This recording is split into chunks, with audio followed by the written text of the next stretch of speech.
Assalamualaikum warahmatullahi wabarakatuh. Alhamdulillahi rabbil alamin. Wassalatu wassalamu ala asyrafil anbiya'i wal mursalin Sayyidina Muhammadin wa ala alihi wa sahbihi ajma'in, amma ba'du. Saudara-saudara sekalian, pertemuan kita hari ini kita akan membahas tentang sholat duhur sesudah sholat Jumat. Di kalangan para ulama kita ada 3 pendapat tentang pelaksanaan sholat duhur sesudah sholat Jumat. Yang pertama adalah pendapat bahwa apabila telah melaksanakan sholat Jumat tidak perlu lagi kita melaksanakan sholat duhur, karena sholat Jumat adalah pengganti sholat duhur.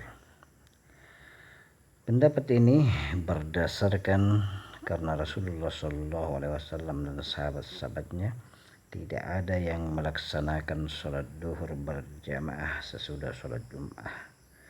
Adapun sholat yang dikerjakan oleh Rasulullah SAW dan sahabat-sahabatnya sesudah sholat Jumat adalah sholat sunnah, sebagaimana sabda Rasulullah SAW, "Iza shallaitum ba'dal jum'ah fasallu arba'an fa in ajila bika syai'un fasalli rak'ataini wa rak'ataini iza raja'at." Apabila engkau telah menunaikan sholat Jumat, maka sholatlah 4 rakaat. Jika engkau terburu-buru dengan sesuatu, maka sholatlah 2 rakaat dan 2 rakaatnya lagi setelah sampai di rumah. Selanjutnya, pendapat yang kedua ialah setelah melaksanakan sholat Jumat tetap melaksanakan sholat duhur sebagai ikhtiyat, kehati-hatian.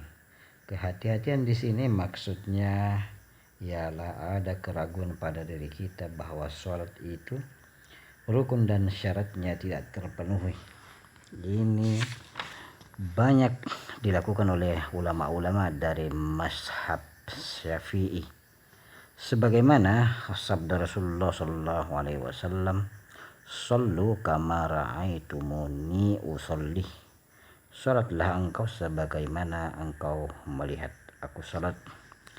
Selanjutnya Rasulullah SAW bersabda, "Da' ma yarinuka illa ma la yarinuk." Tinggalkanlah hal yang meragukanmu menuju ke hal yang tidak meragukanmu.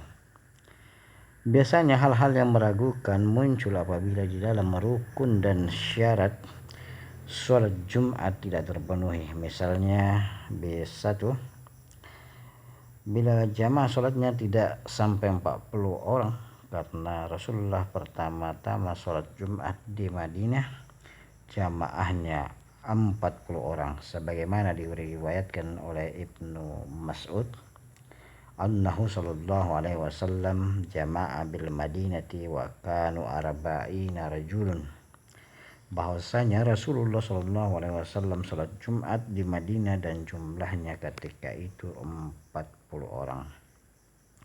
Dengan dalil inilah sehingga sebagian ulama menyatakan syarat sah sholat Jumat adalah 40 orang. Walaupun ada sebagian ulama juga menyatakan sholat Jumat juga sah walaupun kurang dari 40 orang. Jadi apabila tidak sampai 40 orang diwajibkan sholat duhur sesudah sholat Jumat. Yang kedua, melaksanakan sholat Jumat di 2 tempat tanpa adanya hajat atau kebutuhan yang mendesak. Misalnya masjidnya luas dan tidak penuh dan jaraknya berdekatan, tidak ada konflik yang terjadi di masyarakat dan lain-lain. Ini berdasarkan keterangan dari Bukair bin Al-Ashyad. Beliau berkata, "Guru-guru kami bercerita kepadaku bahwa pada masa Rasulullah SAW masih hidup, mereka sholat di 9 masjid, padahal mereka mendengar suara azan Bilal. Tapi apabila hari Jumat tiba, mereka semua datang ke masjid Rasulullah SAW. Dan apabila terjadi sholat Jumat di 2 tempat tanpa ada hajat yang mendesak, maka yang sah menurut para ulama adalah yang pertama kali takbiratul ihram. Walaupun ada juga sebahagian pendapat yang mengatakan bahwa sholat Jumatnya tetap sah walau dikerjakan di beberapa tempat dalam satu kampung. Yang ketiga, saudara-saudara sekalian, sebagian ulama fikih juga berpendapat wajib hukumnya melaksanakan sholat duhur sesudah sholat Jumat apabila khutbah Jumat tidak menggunakan bahasa Arab, dengan berdasar bahwa Rasulullah SAW dan sahabat-sahabatnya semuanya berkhutbah dengan menggunakan bahasa Arab, dan juga yang menjadi dasarnya bahwa sholat Jumat adalah menjadi pengganti menggugurkan kewajiban untuk melaksanakan sholat duhur. Jadi harus khutbahnya juga menggunakan bahasa Arab, karena sholat harus berbahasa Arab. Karena sebagian ulama kita berpendapat bahwa 2 khutbah sebelum sholat Jumat adalah pengganti 2 rakaat sholat duhur. Walaupun ada juga yang berpendapat bahwa sholat Jumat tetap sah apabila tidak menggunakan bahasa Arab. Kemudian yang ketiga, saudara-saudara sekalian, adalah pendapat bahwa tetap diwajibkan melaksanakan sholat duhur sesudah sholat Jumat, karena sholat Jumat itu berdiri sendiri dan sholat duhur juga berdiri sendiri. Pendapat ini banyak dikerjakan oleh sebahagian ulama sufi atau tasawuf. Pendapat ini berdasar kepada tidak ada satupun keterangan di dalam Al-Quran dan hadis Rasulullah SAW yang melarang untuk melaksanakan sholat duhur sesudah sholat Jumat. Keterangan yang paling kuat tentang sholat Jumat adalah sebagaimana sabda Rasulullah SAW, al-Jum'atu hajjul fuqara'i wal masakin. Jumat itu hajinya bagi orang fakir dan miskin. Sedang kewajiban mendirikan sholat duhur sebagai bagian sholat 5 waktu adalah kewajiban yang harus dilaksanakan setiap hari. Sabda Rasulullah SAW, "Annallaha qad iftarada alaihim hamsa salawati fi kulli yawmin wa lailatin."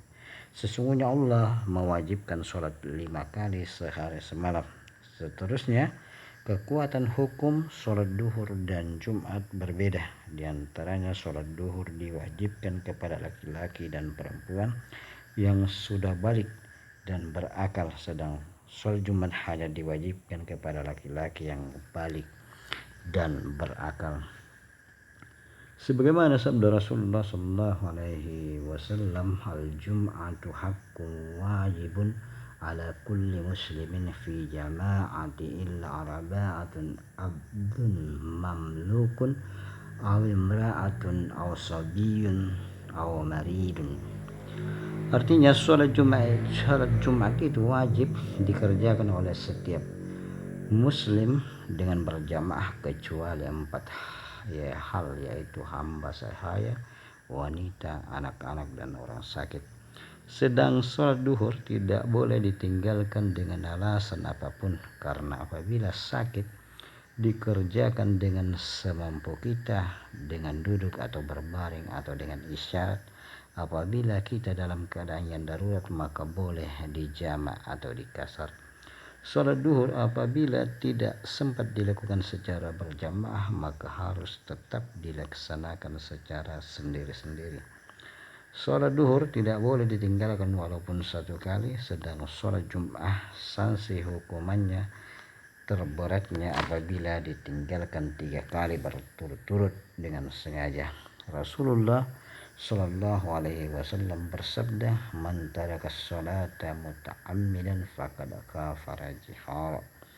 Barang siapa meninggalkan sholat 5 waktu dengan sengaja, maka ia adalah kafir yang nyata. Selanjutnya Rasulullah SAW bersabda, "Man taraka sholatid duhuri habita amaluhu."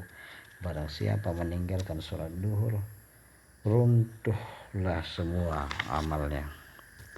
Rasulullah SAW bersabda, "Man taraka salasa juma'in tahawunan biha taba'allahu ala qalbih." Barang siapa yang meninggalkan sholat Jumat 3 kali dengan sengaja karena meremehkannya, Allah akan menutupi hatinya. Kemudian apabila hari raya Idul Fitri atau Idul Adha terjadi pada hari Jumat, maka Rasulullah SAW tidak mewajibkan untuk melaksanakan sholat Jumat. Oleh karena itu, mereka yang berpendapat seperti di atas berpendapat bahwa sholat duhur hukumnya adalah fardu ain, adalah sholat yang tidak boleh ditinggalkan dengan alasan apapun. Sedangkan sholat Jumat hukumnya adalah fardu muhakkikah, adalah sholat yang hukumnya bisa berubah karena disebabkan sebab-sebab tertentu. Demikianlah saudara-saudara sekalian 3 pendapat dari para ulama kita tentang sholat zuhur sesudah sholat Jumat.